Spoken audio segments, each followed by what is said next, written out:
The following is a presentation of the WOAA Senior AA Men's Hockey League. Hello once again, everybody. Andrew Rogers here, the voice of the Minto 81s this past season.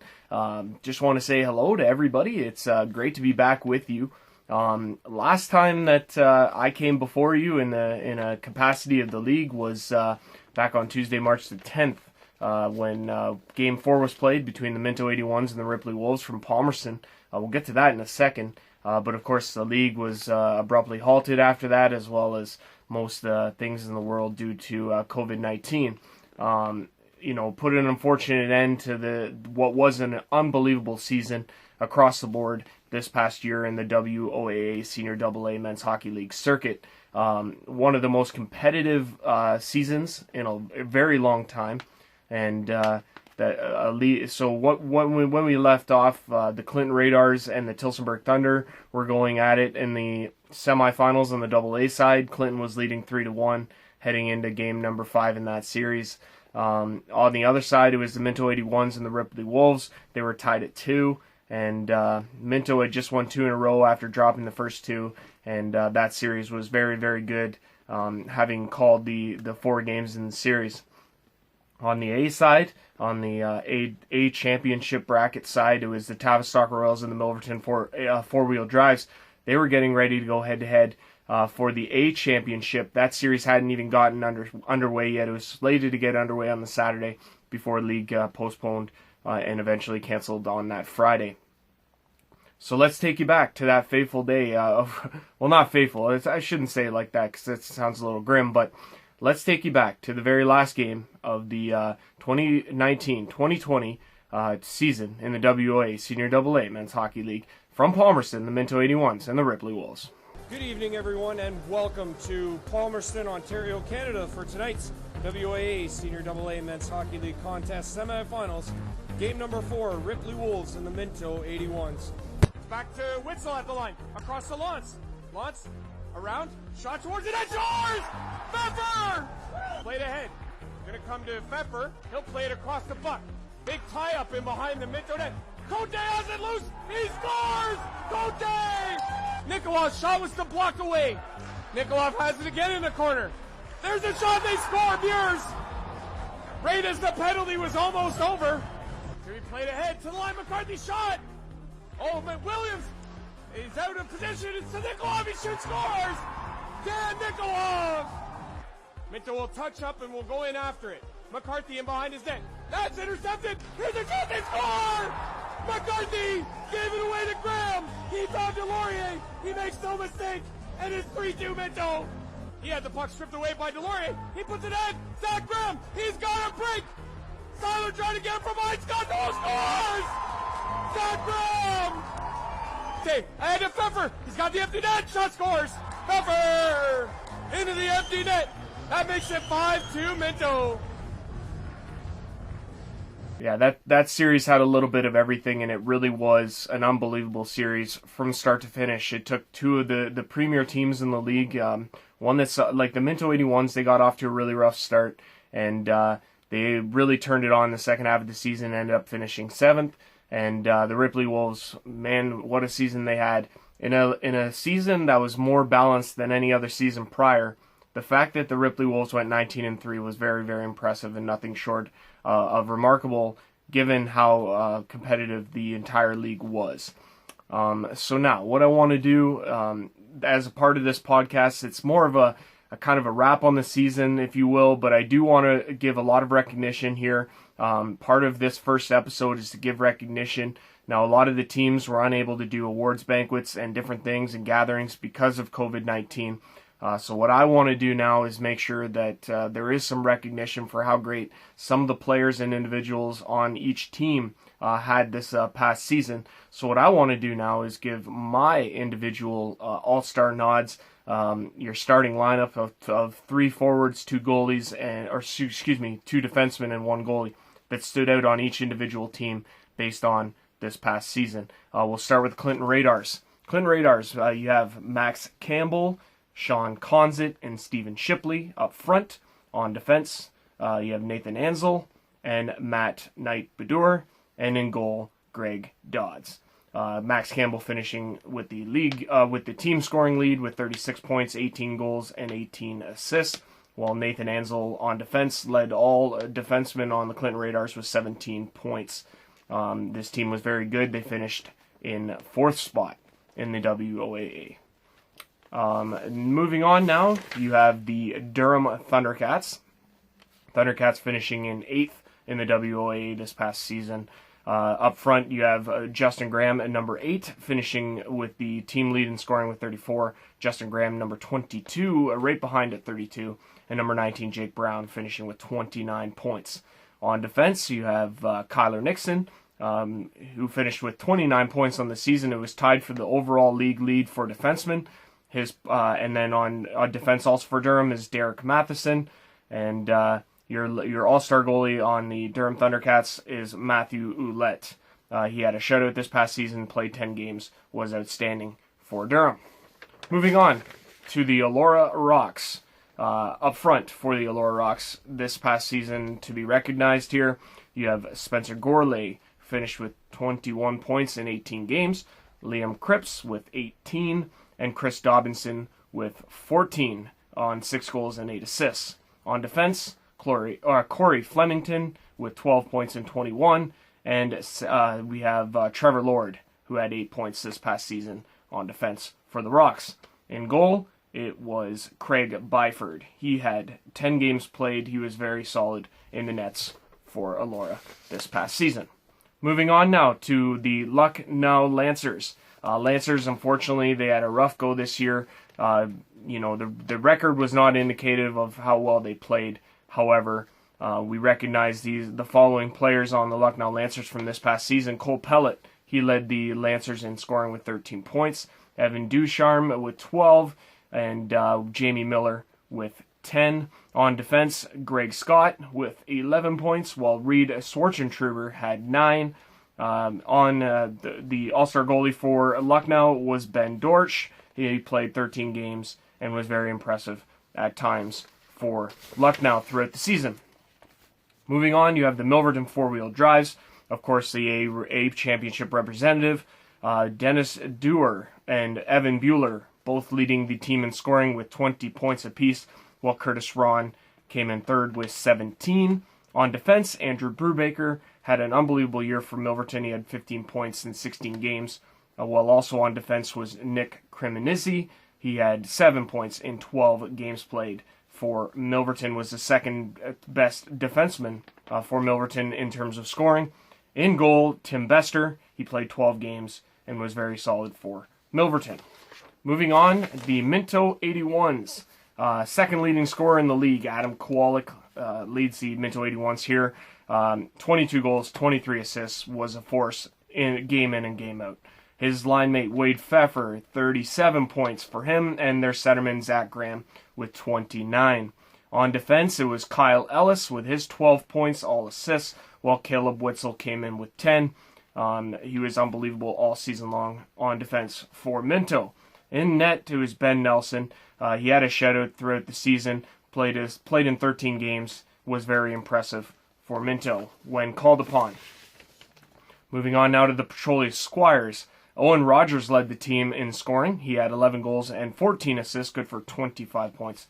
Jesse Ferguson with 22, and Cole Keating with 21. On defense for the Petrolia Squires, Steve Farlow with 11 points, and Ryan Fraser with 9.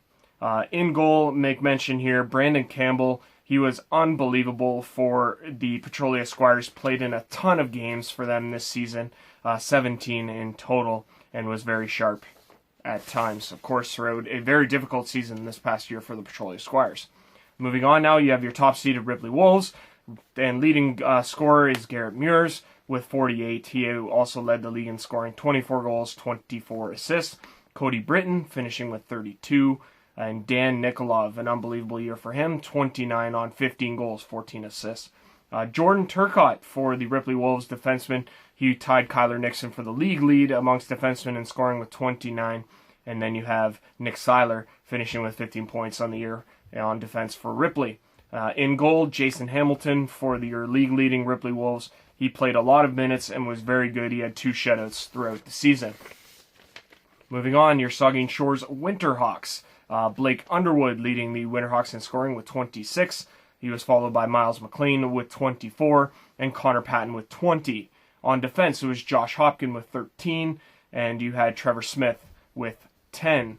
In goal, Jeff Flagler for the Winterhawks. He was solid. He had a shutout throughout the year, and he's been there a long time, and he's proven his worth year in and year out. No question about this past season.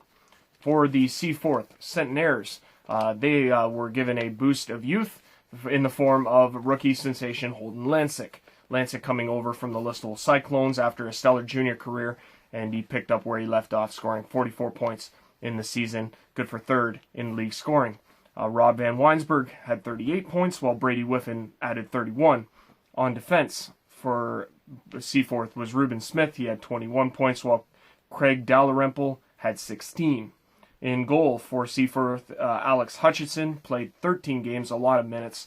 He was very impressive throughout the season for Seaforth. Moving on now to the Shallow Lake Crushers, you had Mackenzie Fleming and Daniel Zweep. That top-line tandem for the Shallow Lake Crushers, very, very impressive. Having watched them play a few times, they are definitely a force. And again, same with the Lucknow Lancers, Shallow Lake, definitely better than their record indicated throughout the season. Justin McCrae comes in 3rd there with 10 points. On defense, it was Connor Long with 7 and Adam Weir with 4. In goal, Alan Maneri, he played in 12 games.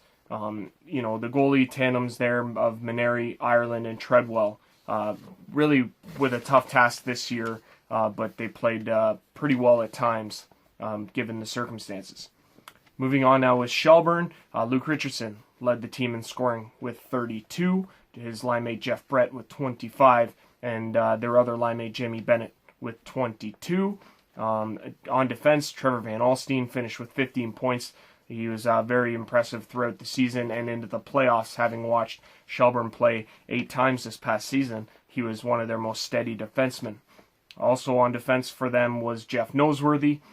He had an unbelievable year as well for Shelburne. And then in goal, it was Edward Davey in his 15 games played. He was very, very impressive in a lot of minutes for Shelburne.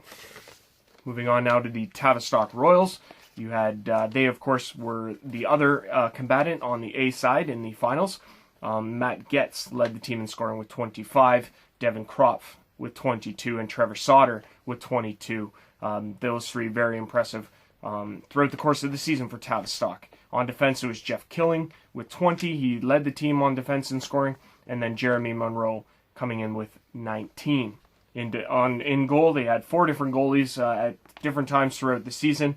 Tavistock did, but their main goalie, Zach Schompy, had 12 appearances throughout the season and more in the playoffs, and he was very, very good for the Royals. Our final team and their all-stars are, as picked by me, of course, in my opinion, the Tilsonburg Thunder. You had Ryan Stevenson leading the team in scoring with 30, Michael Rebry coming in second with 27, and Scott Stafford with 24. On defense, it was Andrew Tapsell with 14, as well as Matt Labarge with 14 as well. In goal, it was the ever-reliant and longtime WOAA Senior AA hockey netminder Tommy Lee. He played in 14 games this past season and was very good, as always, for the Tilsonburg Thunder.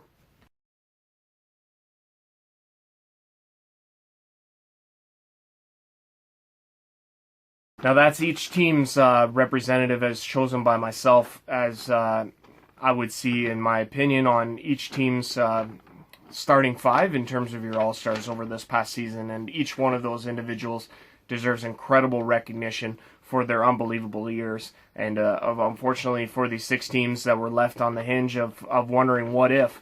It's obviously a tough pill for them to swallow in terms of how this season ended. But there's plenty of good things to come in terms of next season and beyond. And now what I want to do is pick your all-stars for the entire league and give you my starting 6 in terms of 3 forwards, 2 goalies, 2 defensemen and 1 goalie. We start with our league-leading point scorer, and that is Garrett Mears from the Ripley Wolves, 24 and 24, good for 48. He finished 3 higher than Adam Kowalik of the Minto 81s, who comes in second on the second forward with 45 points, and then Holden Lancic for Seaforth with 44. That rounds out your top three forwards. On defense, both Kyler Nixon and Jordan Turcotte both finishing with 29 points apiece for your league-leading point getters for defensemen. And then your goalie, he was there for all season long for the Ripley Wolves. He played in the most games for them, and he deserves this honor as the top goalie for the WOAA Senior AA Men's Hockey League, as chosen by myself. I really do feel like he deserves this honor, and that goes to Jason Hamilton of the Ripley Wolves. The WOAA Senior AA Men's Hockey League had an unbelievable year last year, and it was unbelievable for me to be a part of that. And in the capacity that I was able to go and be along with the Minto 81s throughout the entirety of the season for the highs and the lows, and into the playoff run. That was very impressive. Having called and videoed 29 games this past season, it was an unbelievable experience, to say the least. So what I'm going to do now is just put the wraps on what I wanted to accomplish with this first episode of this WOA Senior AA Men's Hockey League podcast, and really explain to you guys what I want to do with this podcast. What the hope is I want to bring in players from the different teams. I want to get to know them and get to know kind of their ins and outs of the game, give you an idea of who these people are and who these great individuals are that make up this unbelievable league that we're so privileged to be a part of, and just make it more recognizable for you, the fans. Give you more of an idea of this great league and how great it is to be a part of it, and hopefully allow you guys to really appreciate it more and to want to come out and fill the stands for these players and these individuals and the management and staff and everybody else that plays a big part in how great this league is.